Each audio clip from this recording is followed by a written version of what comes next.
Hello friends. अब मैं closure का एक और एग्जांपल यहाँ पे लेने वाला हूँ, जो ये भी आउटपुट टाइप का क्वेश्चन होगा। ठीक है, तो शुरू करते हैं। क्लोजर के लिए सबसे पहले मैं एक फंक्शन बनाता हूँ। यहाँ पे फंक्शन काउंटर नाम का एक फंक्शन मैंने बना लिया। इसके अंदर एक वेरिएबल ले लिया मैंने, काउंट इक्वल टू 0। फिर फंक्शन के अंदर एक और फंक्शन मैंने बनाया, इंक्रीमेंट। ठीक है, ये इंक्रीमेंट हो गया। अब यहाँ पे मैं इस काउंट को प्लस प्लस इंक्रीमेंट कर देता हूँ और कंसोल डॉट लॉग यहाँ पे काउंट। ठीक है, अब इस फंक्शन को मैं यहाँ से रिटर्न कर देता हूँ। ठीक, तो फंक्शन के अंदर फंक्शन, और ये किसका, देखिए किसका वेरिएबल, किसका लेक्सिकल स्कोप को कर रहा है, ये एक्सिस, ये इनर फंक्शन पेरेंट का। तो ये जो इंक्रीमेंट फंक्शन है ये क्या है, क्लोजर फंक्शन है। ठीक है, तो मैं अब काउंटर फंक्शन को यहाँ से कॉल करता हूँ, काउंटर फंक्शन। फिर एक वेरिएबल बना लेता हूँ counter1, इस तरह से। ठीक है, अब मुझे यहाँ पे क्या मिलेगा, अगर मैं इसको कंसोल करूं तो मुझे ये फंक्शन मिलेगा जो रिटर्न हो रहा है, ये फंक्शन मिलेगा। अब मैं इसको counter1 को अगर यहाँ पे मैं कॉल कर देता हूं तो ये फंक्शन अब मेरा एग्जीक्यूट होना चाहिए। जब ये मेरा एग्जीक्यूट होगा तो यहाँ पे कंसोल में मुझे कुछ दिखाएगा। ठीक है, तो इस तरह से मैंने ये फंक्शन दो बार कॉल किया। तो अब मेरा कंसोल में क्या आएगा यहाँ पे।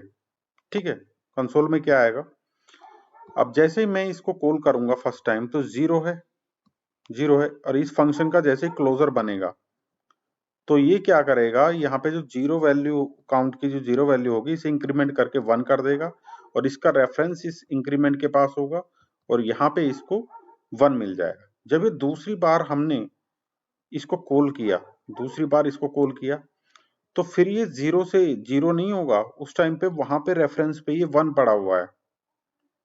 और ये क्या यहाँ पे क्या करता है, देखिए इंक्रीमेंट जो हमारा एक क्लोजर है इसके अंदर क्या करता है, ये जीरो को नहीं लेगा यहाँ पे, ये क्या करेगा, उसके रेफरेंस से काउंट की वैल्यू लेगा। रेफरेंस पे क्या पड़ी हुई है, भी 1 से इंक्रीमेंट करेगा और यहाँ 2 मिलेगा। हम क्या गलती करते हैं कि बार बार यहाँ पे जीरो होता है, जीरो से 1 कर दिया, जितनी बार भी हम इसे सोचते हैं कि कॉल करेंगे उतनी बार हमें 1 मिलेगा।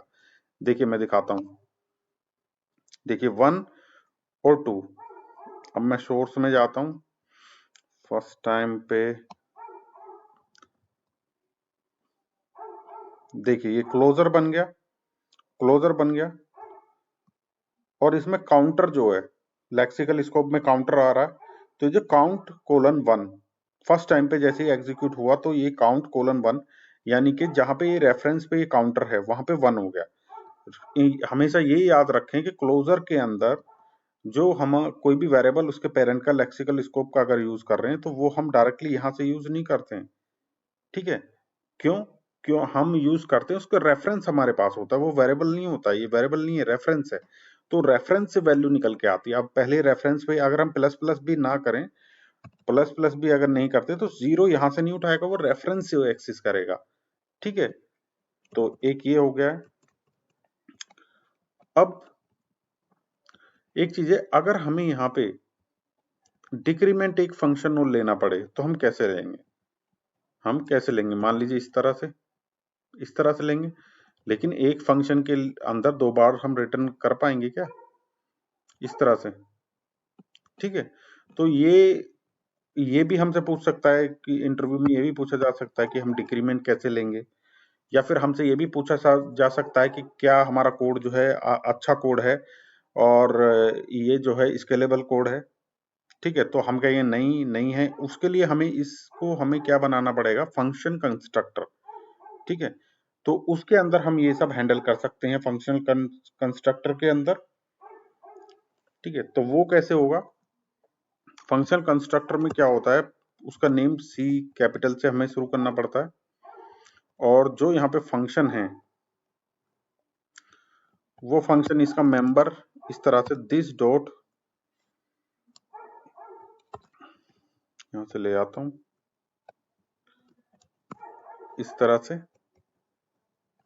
तरह से हमें बनाना पड़ता है। ठीक, ये हुआ। अब डिक्रीमेंट जैसे ही हम इसमें बनाएंगे तो डिक्रीमेंट के लिए हमें यहाँ पे लाना पड़ेगा अब भी ये जो डॉलर दिस इंक्रीमेंट और डॉलर दिस डिक्रीमेंट में बना रहा हूं, ये भी क्लोजर है, ठीक है, ये भी क्लोजर है। किसके लिए क्लोजर है? अभी ये फंक्शन कंस्ट्रक्टर के लिए। अब फंक्शन कंस्ट्रक्टर कैसे बनता है? यहाँ पे देखिए सी न्यू कीवर्ड से इस तरह से बन गया, ठीक है। अब ये हो गया। अब इससे किस तरह से इसका जो ऑब्जेक्ट ये बना है, इससे हम किस तरह से इंक्रीमेंट को इस तरह से कॉल करेंगे और डिक्रीमेंट को कैसे कॉल करेंगे?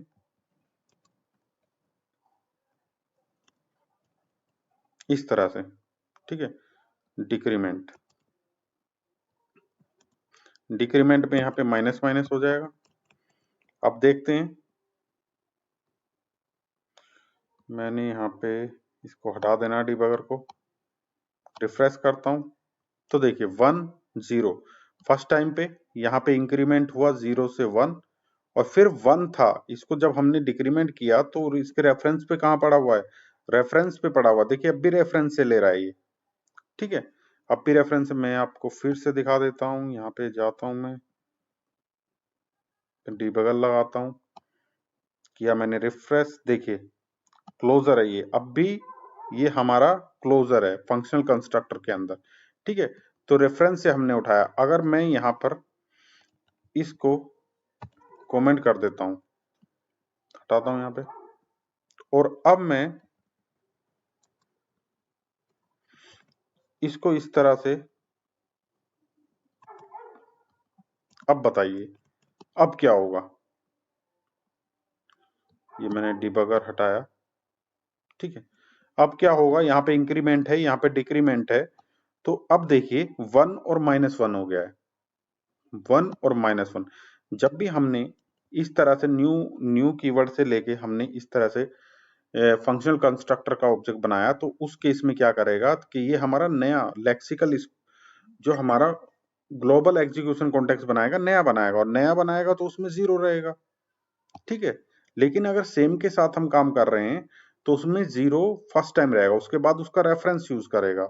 अब जैसे हमने न्यू लगा के यहाँ पे यूज किया तो क्या बने? ग्लोबल एग्जीक्यूशन कॉन्टेक्स्ट दूसरा बना, एग्जीक्यूशन कॉन्टेक्स्ट इसका, ठीक है, दूसरा बना। तो उसकी लोकल मेमोरी में काउंट 0 रहेगा। तो यहाँ पे 0 था तो -1 हो गया, 0 था तो +1 हो गया, इसलिए आ रहा है। लेकिन अगर हम यहाँ पे ही यूज करें तो यहाँ पे 1 और 0 मिलेगा, ठीक। तो ये हमारा कोड जो है ये अच्छा कोड भी है और ये स्केलेबल कोड भी है, ठीक है। और यही बिल्कुल जो हमने यहाँ पे किया है, जो पहले फंक्शन का हमने ऑब्जेक्ट एग्जाम्पल लिया था, उसके साथ भी वही वर्क करेगा कि जब भी हमने एक बार नया फिर से फंक्शन कॉल किया, पेरेंट फंक्शन हमने ये कॉल किया, तो उसका जो एग्जीक्यूशन कॉन्टेक्स्ट बनेगा उसमें जो काउंट की वैल्यू होगी वो तो 0 से स्टार्ट होगी, उसके लिए भी यही करेगा। तो ये था, आई होप आपको समझ में आ गया है किस तरह से हम जो क्लोजर है वो हमारा जो फंक्शन कंस्ट्रक्टर है उसके साथ वर्क करता है, ठीक है। अगर आपको वीडियो अच्छा लगा हो, वीडियो को लाइक करें और चैनल को सब्सक्राइब करें। Thank you for watching.